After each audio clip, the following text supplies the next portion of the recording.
Hey, welcome back everyone to our webinar series. And today is the fifth webinar. And we have Vanessa, who's an experienced nutritional therapist, and she'll be talking about Brazilian superfoods in sports nutrition. So we're going to learn a lot about how these traditional foods can support an athlete's health and performance. And I love this topic because it represents us at the Center for Integrative Sports Nutrition. So we're all about supporting an athlete's health, which will then feed performance. And for those that don't know, I'm Simone Ducarmo, and I'm the course coordinator at the Center for Integrative Sports Nutrition. And all our webinars are delivered by our level 7 diploma students. So all the preparation that goes into their topic, the research, and the actual delivery of the webinar counts towards their hours of study. Now, before I pass on to Vanessa, I'm just going to give a quick overview of the level 7 diploma. So, Vanessa, if you don't mind to press on to the next slide. It is our flagship program, and it is delivered fully online. So we have recorded lectures that students go through in their own time, and we have then some live interactions through our tutorials and workshops. And it is equivalent in education standard to a postgraduate diploma. So that's 120 level 7 credits. Now, just to give you a brief overview of what it consists of. So first, students go through two 8-week base modules. And the first one is all about the integrative model and how it applies in a sporting context. The second one is more the applied performance nutrition, but we bring in an integrative slant to it. And then students go on to choosing their 4 specialty modules. And we have a host of them to choose from, and we continue to develop these specialty modules over time. But just to give you some examples, we have gastrointestinal health in athletes, ergogenic aids, hypertrophy, relative energy deficiency in sport, harnessing mitochondrial health, and then we also have our natural sports cookery course. So slightly different because it's all about food and learning how to make food more digestible by the body, but also how to upgrade an athlete's eating routine. So again, very practical in nature. And just like our case studies, they're also very practical in the sense that they're all case study based. So it's all about applying the learning into practice. Students then go on to doing a practical mentoring and case studies module. So it's all about developing their practitioner skills, which brings the diploma to life even further. And then the final bit of the diploma is designing and implementing a research project. Now, our level 7 diploma is open to individuals with a university degree or a level 6 qualification in a related subject, but we also accept applications from individuals with a relevant professional qualification plus some industry experience. So, for example, personal trainers or health coaches. We are accepting applications for the next cohort, and it starts in October, so in a few months' time. So plenty of time to find out more about our diploma course on our website, and you're more than welcome to book a free call with us if you want to find out more. Now, enough from me. I'm going to pass on to Vanessa. Hello, everyone. Thanks for joining today. And I'm a nutritional therapist. I'm doing the diploma course, as Simone mentioned, and I'm enjoying it very much. And also, I had a great time preparing this presentation for you. So I hope you enjoy and learn as much as I did. And feel free to ask questions and interrupt if you'd like. Just a little note on why I chose this topic. It's because not only am I interested, of course, in nutrition and sports nutrition, but also being Brazilian and being born and raised in Brazil and then doing my studies in the UK. I always try to connect these two aspects of my professional life and bring more nutrient-dense foods into my practice, especially for clients who need to eat more healthy. And I personally like to develop recipes that incorporate these ingredients while also being delicious, because that's what matters, right? Otherwise, they won't eat it and they won't incorporate the food. So this will be a very hands-on presentation. Of course, I'll be talking about the components of this food, why they are healthy, why they can help with sports performance. But in the end, there'll always be a little recipe that I'm going to share with you, and feel free to give your opinion and try them later and let me know what you think. So let's start with why this word superfoods. And this was a term coined in 2006 by Dr. Stephen Pratt. He's a US-based ophthalmologist, and he wrote a book, and he chose 14 foods. And basically what these foods are, they're very high in micronutrients, such as phytonutrients, antioxidants, and so on, vitamins, minerals. And of course, we know that being nutritional therapists and practitioners, we know that these micronutrients can help improve health outcomes and lower chronic disease risk, or even help with the chronic disease not developing so much. However, this initial term superfoods has become like more popular, and because of that, it's not as specific anymore. So we can be used for any foods that are high in micronutrients. And it's even kind of a marketing gimmick nowadays. So I chose this term to illustrate 5 Brazilian ingredients or native foods that I'm going to present to you. And then I'll explain how to use them in the context of sports nutrition. First of all, this is a map of Brazil. Brazil is a huge country. It has a continental size. You've probably seen this map before, but just to give you an idea of the distances, like I'm from Rio de Janeiro, which is down in the bottom towards the right. And if I want to fly to the Amazon, which is where Manaus, the capital of the Amazon state is, I have to take a plane for 5 hours and a half. So that's pretty far. And if I want to fly from Rio to the south of Brazil, it's where Porto Alegre is, which is the capital of the most southern state of Brazil. I have to fly for at least 2 hours or 2 hours and a half. So, and if I want to fly from Rio to Recife, which is on the right-hand side on the top, or Fortaleza, which are two cities in the northeast of Brazil, it's about 3 hours flying. So this is the size of Brazil. And given its size, we have so many different climates and a huge biodiversity. Of course, everybody has heard about the Amazon and how important the Amazon is to the world, not only to Brazil. However, we have a lot of different climates. So these climates, they promote the growth of different plants. And we have more than 50,000 different plant trees, of which 5,000 are edible. So there's a lot to discover and a lot to study still in the Brazilian flora.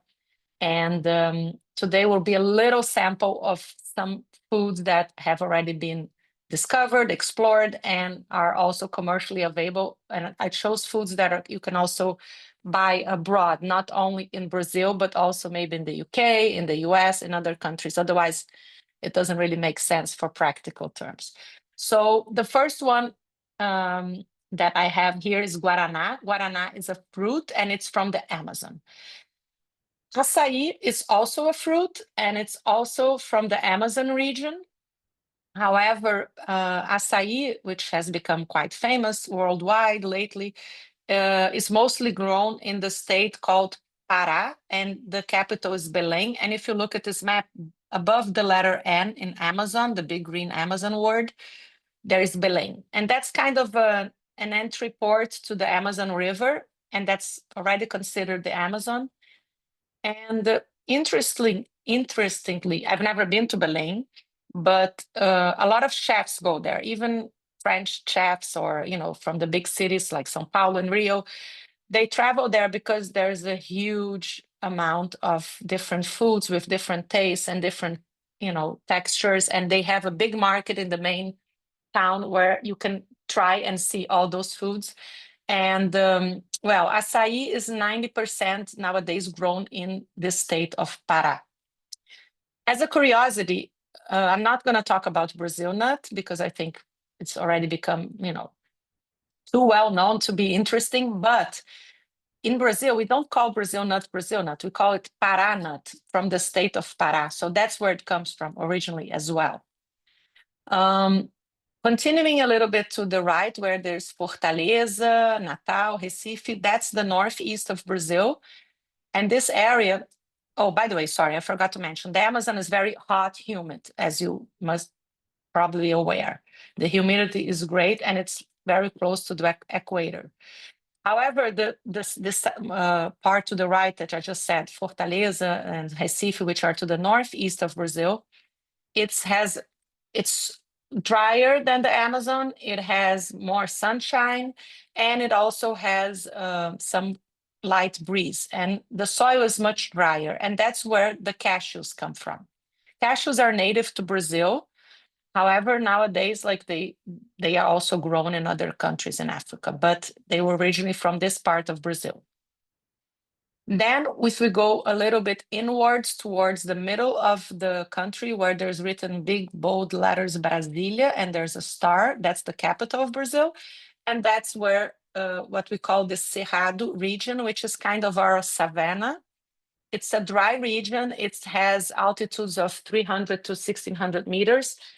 And that's where the baru nuts come from. And I'll later tell you more about these nuts. And going all the way down towards Uruguay, Argentina, and Paraguay, when you see Iguaçu Falls, and you can see Curitiba, Porto Alegre, mostly Porto Alegre, which is our southernmost state, and it's close to these other three countries. That's where the mate, or the chá mate, or mate tea, or in Spanish, yerba mate, which is the name it became famous for abroad, comes from. And that's a very temperate region with a mild climate. So it's very different than the other parts of Brazil. So this just to give you a little idea of how many different climates we have. That's why the foods are also interesting and different between themselves.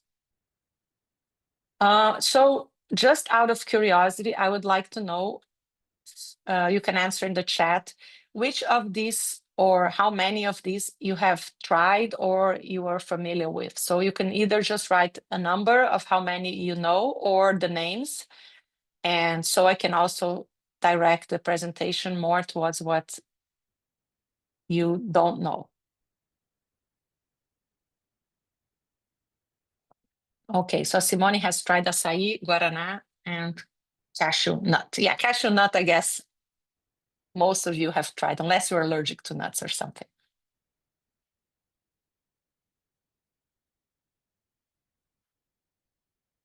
Great. Krista has tried baru nut and mate tea and açaí and cashew as well.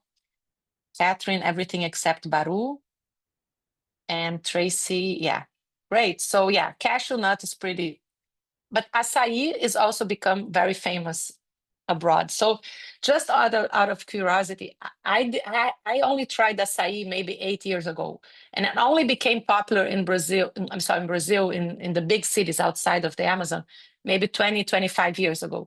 I didn't grow up as a kid eating açaí, so it became kind of a superfood and very famous. Cashew fruit and cashew nut, yeah, I've had them all my life, in my childhood as well. Baru nut is kind of a new one to me as well. I've tried it. And Guaraná and chamates, they're also very well known in Brazil for a very long time. So let's start with açaí, which I think is the most famous one, and all of you have tried. Well, açaí, it was originally consumed in the Amazon region as part of their staple savory food. It wasn't consumed as we consume it now, which is the sweet version of it. So they usually make like a puree with manioc flour or tapioca, which is also a type of manioc flour, and they eat it with fish. So it's a way to enhance and enrich in their nutrition. The word itself comes from a Tupi language. Tupi is the native indigenous people, one of the native indigenous people of Brazil. There were many. And it means the fruit that cries, not only because of its color, but also because it releases a little bit of a juice. This plant that you can see on the right-hand side is actually a palm tree. And the berries, which are the purple berries, which is the fruit that we consume, the acai fruit, it's only 10% pulp and 90% seed. And the rest of the trees they use for other things, construction, animal feed. So we only use 10% of the fruit, which is very little. So there are a lot of different compounds in the tree that can be used as well. And they're studying the seeds because of its fiber content. And like I said previously, 90% of the acai trees that we consume are grown in Pará. And we only consume 2 out of the 28 existing species. And that's important because the 2 species and also the fact where the plant has been planted, the tree has been planted, influences the micronutrient content, especially the anthocyanin and the antioxidant compound. So let's talk about the pulp, which is the part that we eat, and how nutritious is that and how it can help us. So first of all, the pulp is very purple, as most of you have seen. And this picture is a little bit reddish. I don't know what they put in this one or if it's just the picture or the computer, but it's actually more on the darker side. It's towards the blueberry color. And why is that? Because of its antioxidant content. So, anthocyanins, we know purple foods rich in anthocyanins, but also interestingly, it has a lot of other antioxidants, quercetin, the catechins and epicatechins, which are also present in green tea, the astaxanthin, ellagic acid. So there are a lot of antioxidants and it's very rich in them. It also has soluble and insoluble fibers, good fats, and that's very surprising because acai has a high content of fat, and especially oleic and linoleic acids, and vitamin C, B1, B2, B3, and the minerals iron, calcium, magnesium, potassium, among others. This is just a small sample of the main components of acai. And how do this translate into sports nutrition, into our practice and into the lives of our clients and athletes? Well, first of all, the antioxidant power of acai is very big. And the ORAC, which is a scale to determine how much antioxidant certain foods have and how much these antioxidants can diminish the effect of free radicals in the body, so like neutralize oxidative stress.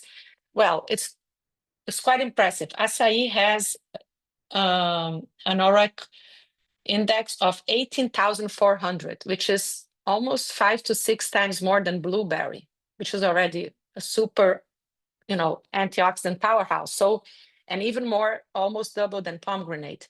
So it's very high in antioxidants, and because of that, it can help decrease lipid peroxidation in athletes.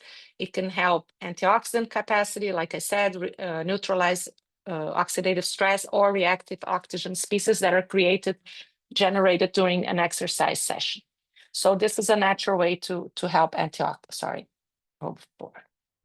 Also, the other studies that were done, and you can see the references below, they were done on to see if acai can help with performance. So some acai-based drinks were seen to improve VO2 max in runners and reduce muscle stress markers.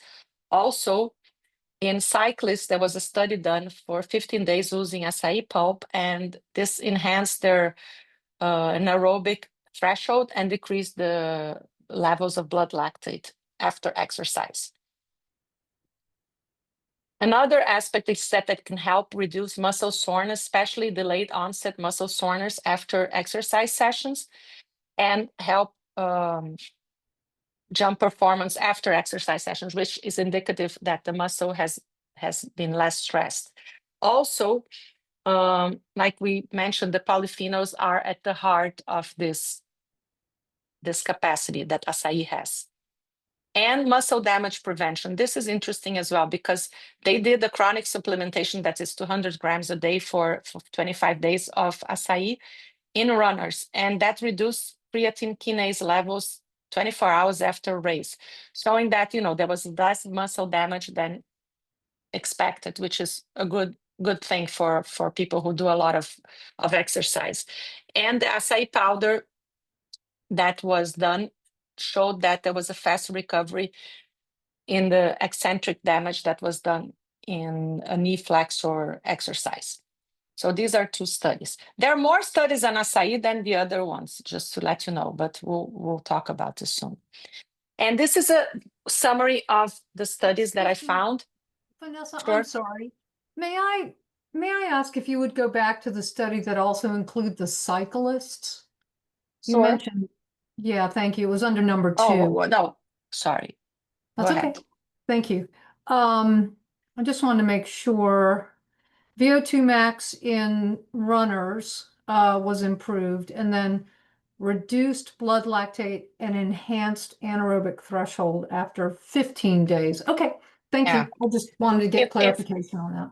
Yeah. Sure, Tracy. And just I'm pretty sure this was the Terraces study, but at the end of the presentation, I have the references with all the names, and you can check them. Okay. Perfect. Thank you. Thank you. And we can go back then. And here it's a little summary, which I think is also helpful for your, I don't know what you have in mind, but it might be helpful to explain the dosages and the type of acai that was used for each of these studies. So the Terraces was the one done with cyclists, and this was done for 15 days, and they used the pulp. Most of the studies use the pulp. There was one using a powder and one using a capsule. And usually the doses are between 100 to 400 grams of the pulp per day. However, you can see here that amount of anthocyanins vary greatly because, like I was telling you beforehand, depending on the soil or where the acai was grown or how it was processed and how it is sold. So there's a big difference, okay? So we can't really identify the correct amount, but I would say the dosage is between that. And 2 studies, the last 2 ones, which I put in one line because they're in the one row because they're correlated, they did not specify the doses. So we estimated to be 300 milligrams per day. Going now to the practical part of acai. So based on these studies and on the fact that now we have to incorporate acai into the diet of our clients, of ourselves, how do we do that? So this is a recipe of a pretty basic acai bowl, which I'm sure most of you have had because that's the most common way to consume it. Use pure frozen acai. It can be 50 ml, can be 100 ml, can be up to 200 ml, depending on how much acai you want to consume. Based on these studies, it would have to be more because 200 grams is approximately 200 ml. And then you can mix and match with other ingredients. It can be beetroot powder or a beetroot itself, or sometimes I use berries, other berries to mix with them, like strawberries, blueberries. You can add protein or plant-based protein or vanilla whey protein, which helps also not only with the protein content, but also it makes it a little sweet. The banana, again, for the sweetness and for the texture, the avocado as well. Coconut water or some kind of almond milk or just plain water. And then you can use your imagination or anything you want to add in terms of nutritional terms to the top. Here you can see kiwi, banana, coconut, and hemp seeds. And I personally think this is a great post-exercise recovery recipe because usually you have all the stress, oxidative stress going on, and you can recover using a physiological dose and not necessarily needing to supplement and just incorporating the nutrient into the lifestyle of your client or yourself. Again, this is cashew. Do you have any questions about acai? Anything else you want to know? Great. So I'll move on to cashew.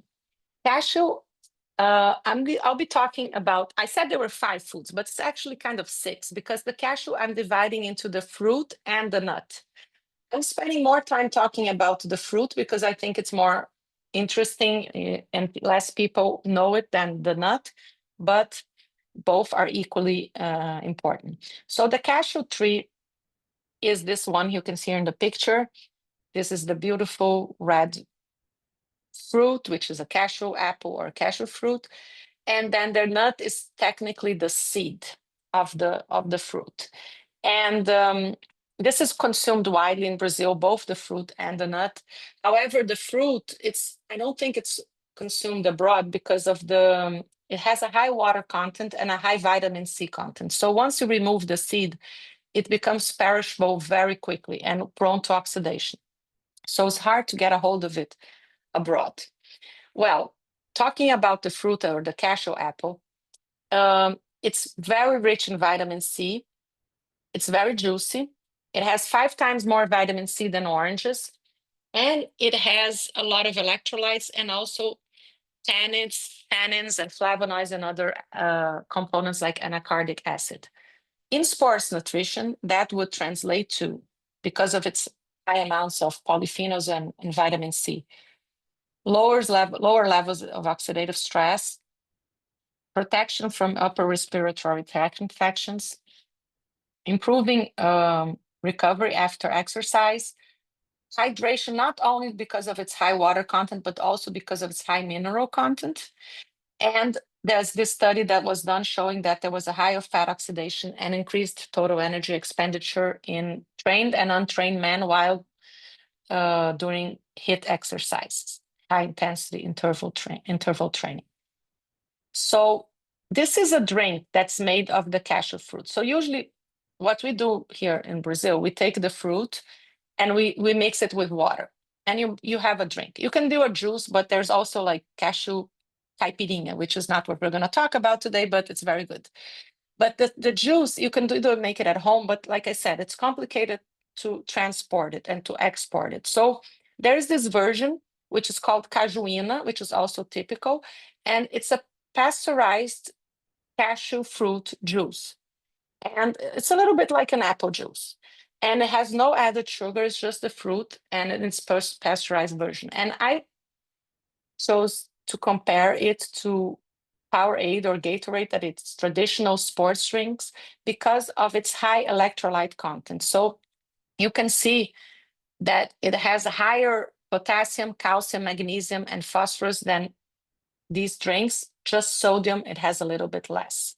But sodium, we know it's hard. It's easy to increment if we need. So all these electrolytes, potassium, important for preventing cramps, sodium for rehydration, especially in hot climates, calcium and magnesium for neuromuscular function and also helping with fatigue, and vitamin C, of course, reducing oxidative stress.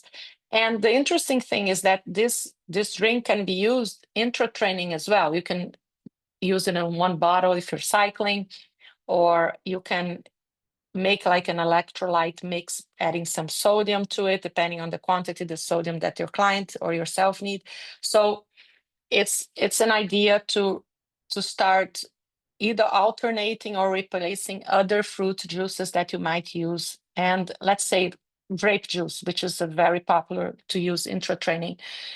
This has less sugar than grape juice, but it has higher amounts of vitamin C, electrolytes, and polyphenols. So it could be something interesting.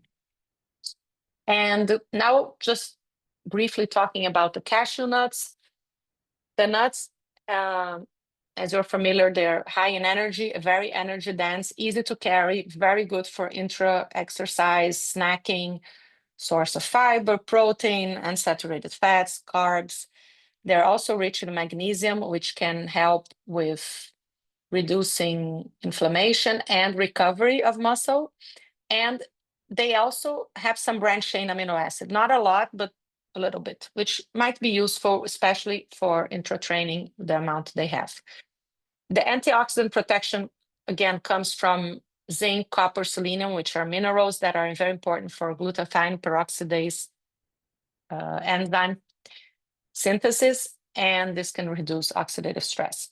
And other minerals that are important as well. Magnesium I already spoke about, but iron is very important for oxygen delivery, and also, to avoid anemia, but also to help in performance, as we know that iron can improve oxygen transport, and phosphorus for ATP regeneration during training. So these are some aspects of the cashew nuts. And this is an idea of how to incorporate the juice, the apple juice, into a recipe. If you have access to a fresh cashew apple, great. If not, you can use a frozen pulp, or you can use the cajuína, which is the drink I showed you. Just mix it with some coconut water, add a little bit of sea salt for electrolytes, and lime juice. And this is great refreshing drink after exercise to rehydrate or before. And also because of its high amount of vitamin C, it can help with post-exercise recovery. Just on a side note, the taste of the cashew, not the taste, but the texture of the cashew fruit is a little particular, especially it has some astringency to it, and it leaves a little bit a feeling in the mouth. So some people don't like it. I personally love it, but there is this note. And the cajuína and the pulp, they don't have it, but the fresh juice does. So this is also an idea on how to incorporate the cashew nut into a simple recipe. Nothing major about this, just the bread with some cashew nut butter, banana, and then you can add other chia seeds or sesame seeds or cinnamon.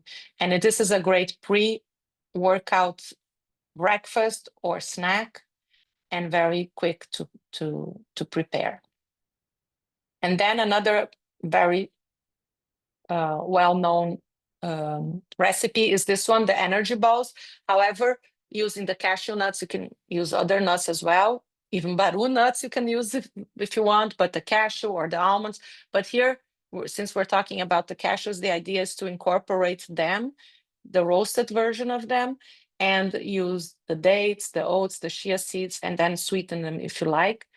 The beauty of this recipe is that it's easy to store in the freezer or in the fridge, and it's very practical. And it's also a way to incorporate healthy, nutrient-dense foods for children or for people who need the sweet tooth and are a little bit resistant to trying new foods. Now we'll talk about the baru nut, and the baru nut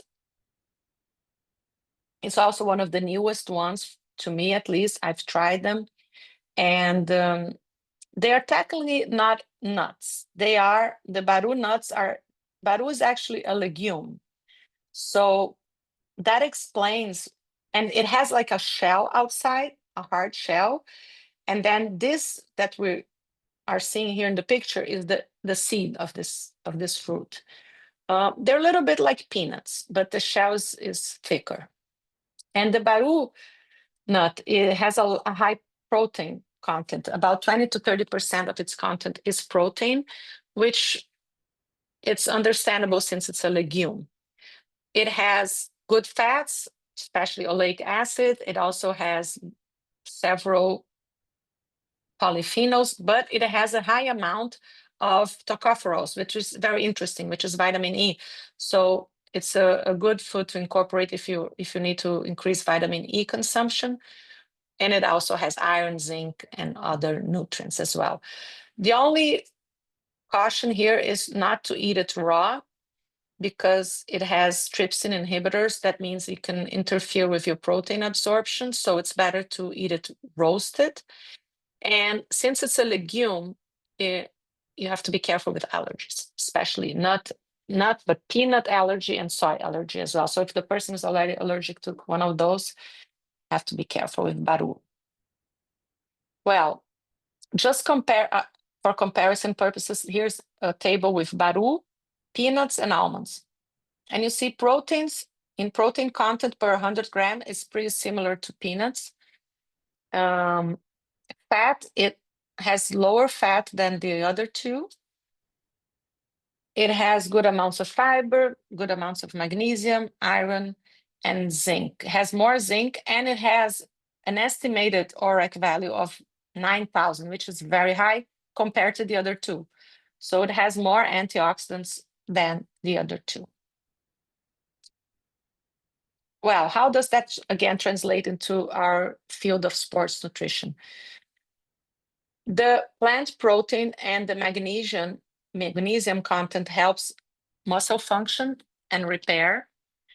The fact that it has a lot of antioxidants and monosaturated fatty acids also can help reduce post-exercise inflammation. The iron and B vitamins, again, help with oxygen transport and energy. And the fiber and the healthy fats can help with satiety. So this could be a tool also for if you're trying to improve body composition or even lose weight. And the fact that it has a high antioxidant capacity, again, like we said several times here today, it can help with reducing oxidative stress levels. I think that's the main common theme of this presentation today. It's the antioxidant capacity of all these foods. And how can we incorporate baru into our recipes? And you can buy online either the roasted baru nut or the powder. And this recipe is using the nuts. And on the right-hand side, you can see the picture. This is an acai bowl. And on top, there's like a crumble. And that's the recovery blend, which is a powder. And this is actually a store in Rio called ASDA. You can see the initials on the bowl. It's Amazon Sustainable Something Food. And they only sell products that come from the north of Brazil, and that they sell acai, of course, they sell baru, they sell other nuts, and they sell a version of this powder. And the one that I'm recommending here, the recipe, is using the baru nuts with some cassava flour. Cassava is rich it's a root vegetable, it's mandioc, and it's rich in starch. So you can combine the two and blend them, and then you can sweeten with some date sugar or coconut sugar, use a little bit of sea salt, and then as an option, add again spices or a type of protein powder if you're interested in increasing protein intake. And just blend them all in a mixer up to the texture that you'd like. You can make it into a thin powder and use it even, as a way to incorporate in drinks, sports drinks, or just more like of a granola-like texture and use it on top of an acai bowl or yogurt or fruits or any other things, other preparations you might think of. Again, this is very interesting because powders are very easy to include in a menu, because it's a way that the person will eat all these nutrients without making much effort. So I think it's a good tool for our clients. Well, so much said for baru. Now we'll go into the two stimulants of this presentation, which are guaraná and chá mate or yerba mate. Well, guaraná is this beautiful fruit on the right-hand side. I love these colors. I find them so beautiful. And guaraná is native to the Amazon, and it comes from the Guarani word, which is another native tribe of Brazil called Guaraná. And what's the main characteristic of guaraná is that it has 6% of its weight, dry weight, in caffeine. So it has a very high caffeine content, much higher than coffee. However, it does also have, again, polyphenols, antioxidants, and other compounds that can act in conjunction with this caffeine in a specific way. So theobromine and theophylline, tannins, saponins, and catechins. So some of these you will find also in the mate, or in coffee, in green tea. They're kind of all in the same area. Well, in sports nutrition, the most obvious characteristic of guaraná is that it improves alertness and acts as a stimulant. So it's a caffeine product. It reduces perceived exertion, delays fatigue, and also it can be interesting for sports that require thinking and decision-making or reaction time. So this study was done in pentathlon athletes that they have a high energy expenditure and they have to think at the same time and have some skills. So this might be interesting for that because of its sustained energy. And some studies show that it helps. Again, it improves fat metabolism. So it can also help with body composition, but also glycogen sparing. And the antioxidant activity, like we mentioned previously in the other ones, this one also has. just be careful. Of course, it's a caffeine-based product, so, and it's very high in caffeine, so we have to be careful and think about all the people or those who cannot tolerate high amounts of caffeine, who are pregnant or breastfeeding, or also in sports that you have WADA compliance. You can't have too much caffeine. There's a limit to how much caffeine you can have, and interactions with medications. Guaraná, the way it's presented is mostly in powder form. There's a liquid extract, but I haven't seen it abroad. I've seen it in Brazil. And also in Brazil, for those of you who have been here or who have been to Brazilian stores in the UK, there's a soft drink called Guaraná, and has nothing to do with this because it's sugar, it's a syrup and some carbonated water, and there's some artificial flavors to it. So if you see a soft drink named Guaraná, it's not what we're talking about, okay? This is the powder version or the liquid extract just from the fruit. And for comparison purpose and also for strategic purposes, you can see here that comparing Guaraná, mate, and coffee, that the caffeine content of those vary quite a lot, and that Guaraná has the most, it's most dense in caffeine than the other two, and that it has these other compounds that theoretically sustain its stimulus, and it's not as fast to the central nervous system as coffee. However, I believe in biochemical individuality, so I think this is like a spectrum of certain stimulants that can be used in sports nutrition. However, we should test and try with each client or each person how they feel with those, because each person is different. I personally don't drink Guaraná because I'm very sensitive to caffeine. I'm even sensitive to coffee. So I don't feel comfortable trying something so high in caffeine. But for some people, it might be just what they need. And a lot of times in Brazil, what happened when I was a student is that people had Guaraná extract for studying, so they would sleep the whole night. So this is something that has been used for a long time. So it's safe. It's just a matter of adapting it to your client or to yourself. And mate, I've tried, and it does have a much more balanced energy level than I would say coffee. Like you feel it more gentle. It's more like green tea maybe. So moving on to, and there's no recipe with Guaraná because, to be honest, I don't think there's any way to prepare it except using the powder within other preparations like an acai bowl or a drink or something like that. So going to the mate or yerba chá mate, how we call it in Brazil, but yerba mate, that's the more famous international name, Spanish name. Its name in Latin is Ilex paraguariensis, which shows its origin from the Paraguay and region next to Brazil. So it's indigenous to Brazil, but also to Argentina, Paraguay, and Uruguay. So when you buy it, it can be from any of these countries. And this area is what we call the Pampas, and where the Gaúchos live. And so they drink this as a tradition. I would say that the mate is more of a ritual than anything else.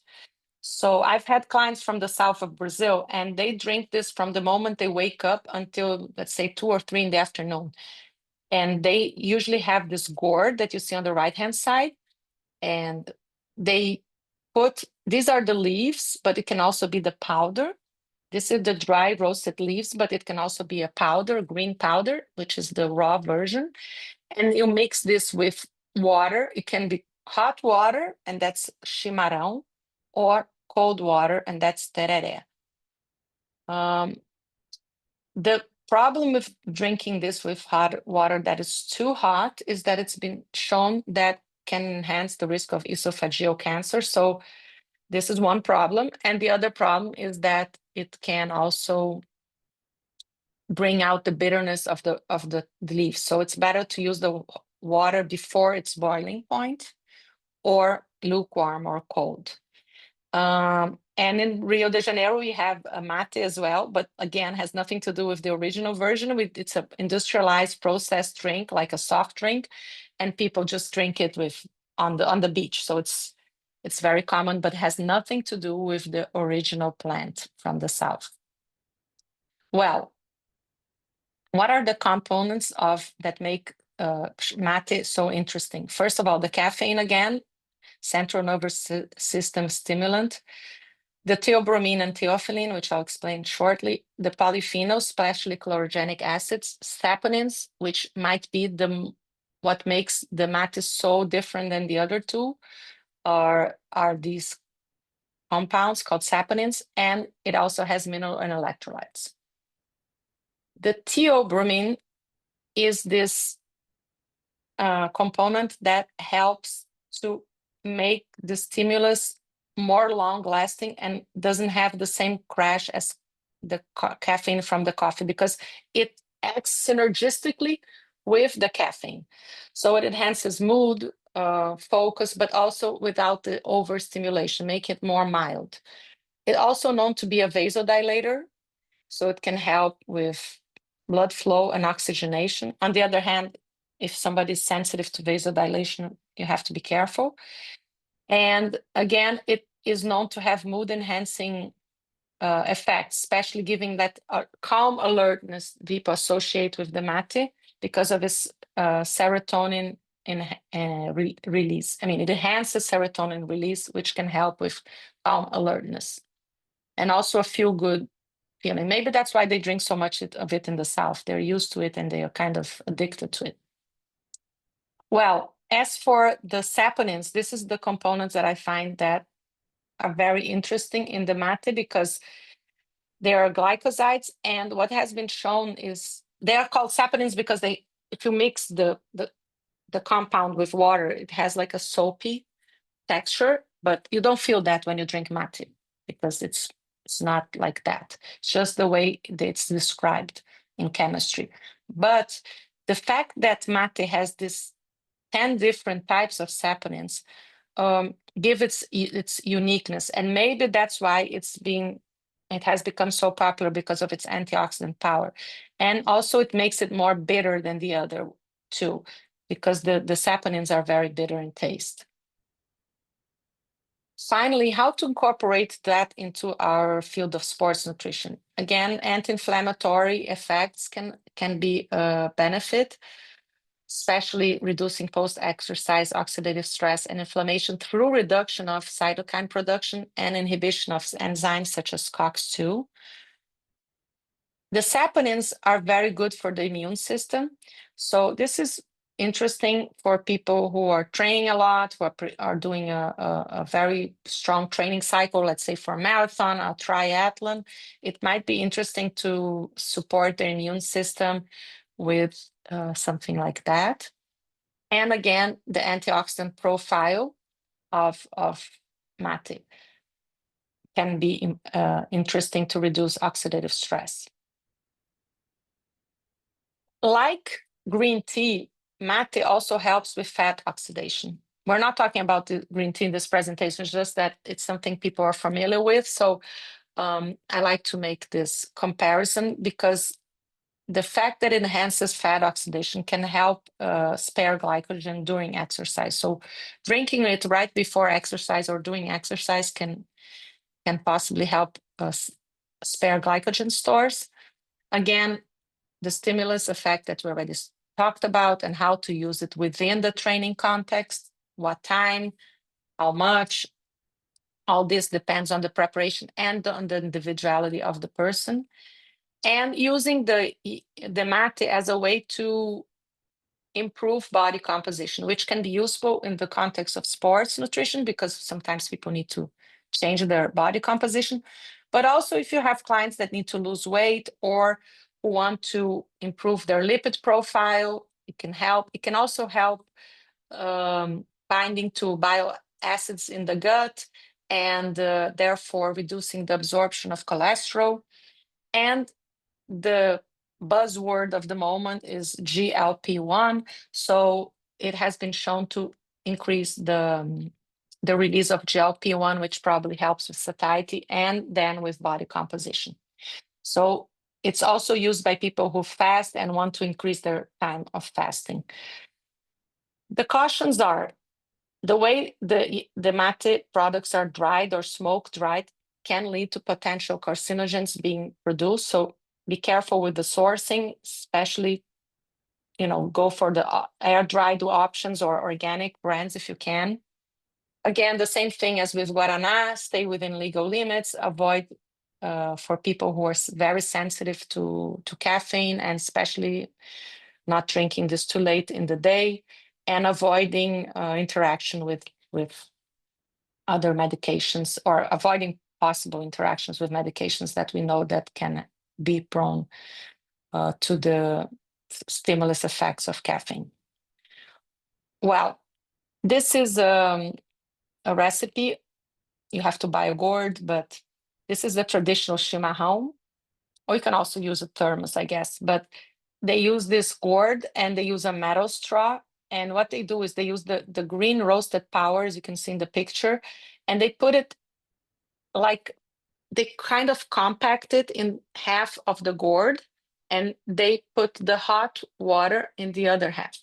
And this kind of absorbs the powder slowly, and they drink it with a metal straw throughout the day, and they keep refilling this with hot water.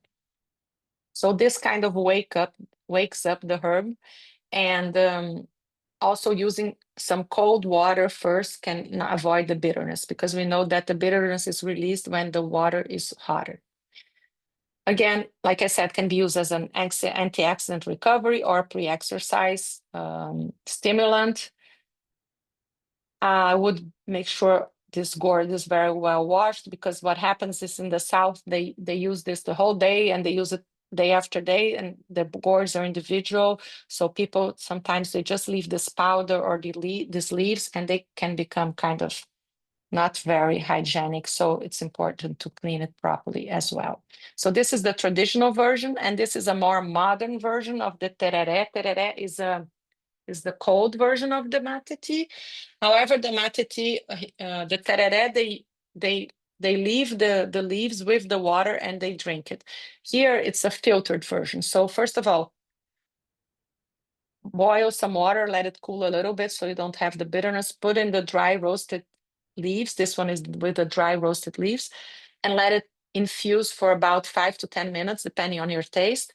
And then you have to strain it, either using a French press or just, filtering out the leaves. And the liquid, the clear liquid, can be used as a base for an iced tea. You can leave it in the fridge. It lasts several days, and it can be used with ginger, lemon, or anything else mint, or anything else that you find interesting. So this is what I wanted to share with you. And also, something I did not put in this presentation, but I think it's very important, is that since for general health and for athletes' health, gut health is an important part of our practice. All these foods that we talked about today, they can improve gut health and microbiome composition just because of the sheer amount of polyphenols and antioxidants they have. There are some studies done with acai, and which show that it can increase short-chain fatty acid production, as well as improve microbiome composition. So, and here are the references of the papers that I used, and you can check them later. Thanks for watching, and let me know if I can be of any help. Oh, thank you, Vanessa. I love that. Yeah, there's so much I still need to try. I remember when you were talking about that Guaraná drink. Yeah, it was very popular in Portugal when I was growing up. Everyone was drinking it, but it was just the soft drink. Exactly. That has nothing to do with the Guaraná, it's just the name. Yeah, so if anyone has any questions, because it's a small group, feel free to unmute, or you can put your question in the chat box and I can feed it to Vanessa. I'll maybe kick off. I just ask more of like a personal question. When you're showing the map of Brazil, it just makes me want to travel. to Brazil? Like, what's the best place to travel to? What's your favorite place in Brazil? Well, I think Bahia. I've never been to the Amazon. Okay, Okay. I'm Brazilian. I've never been to Iguaçu Falls. I've never been to the Amazon. I've traveled a lot, but I haven't seen it all. So the places that I've been to, I think Bahia in the Northeast is special. It's a beach place, but it's special. Mhm. I also think that from Fortaleza, you can travel all the way to Lençóis Maranhenses, which are huge dunes, sand dunes with lagoons. They're rainwater lagoons, and this is like a dream. It's very nice. I've been there. So I would do that. I would either travel to the Northeast or to Lençóis. And then you're close to the Amazon if you want to check it out. I think it's a once in a lifetime experience. I have to go. Cool. Thank I've you. flown over it, but I have never been there. Cool. Any questions for Vanessa? No. Does anyone, because most of you have tried a lot of these foods, do you have any other recipes, any other practical ways you implemented or have implemented before? I've tried the typical acai bowl. Yeah, and I love that. You have to be careful with acai. This is something important because in the UK, when I try to buy acai, it's Yeah. always with the preparations they sell, let's say on the supermarkets or even the stores. It's usually loaded with sugar and also with like some other things to make it thick. So it's not 100% pure acai. I would try to use 100% the pulp, 100% pure acai pulp, Okay. because that's the benefit of it. Otherwise, it's just sugar, and maybe because it's expensive, they do like sorbets, and there are some brands in the UK that I've tried. So try to find a good, reliable brand, or you can use the bowl. If you can't find the pulp, you can use the powder. However, you need something to make it a little thicker because the pulp has some thickness to it. So you can use either the avocado or some yogurt and something to make it the texture more interesting. Yeah. It's a good idea. Any other questions? No? Everyone's happy? Cool. Okay. Thank you. Thank you everyone for watching. Have a I great was going to say it evening. was so very interesting. I was very interested. So thank you. Great presentation. Thank you very much. Catherine, perhaps you could share a link to purchase that drink. Oh, it must be that cashew drink. Yes, I will share a link. I'll send to Simone. And actually, when I was doing the presentation, I checked online if these foods were available abroad. And for instance, I found a Baru nut paste, but I think it was a US company. But yeah, it's available in I'll give you the links for some of the brands, and also brands that sell products in Brazil and that are developing other foods that you might not be familiar with. And you can check their websites in English because they talk about pequi, cambuci. There are many foods. Cool. Okay, thank you. Thank you. For watching, everyone. Thanks, Rachel. Thanks, Catherine. Bye. Have a good evening. Bye-bye.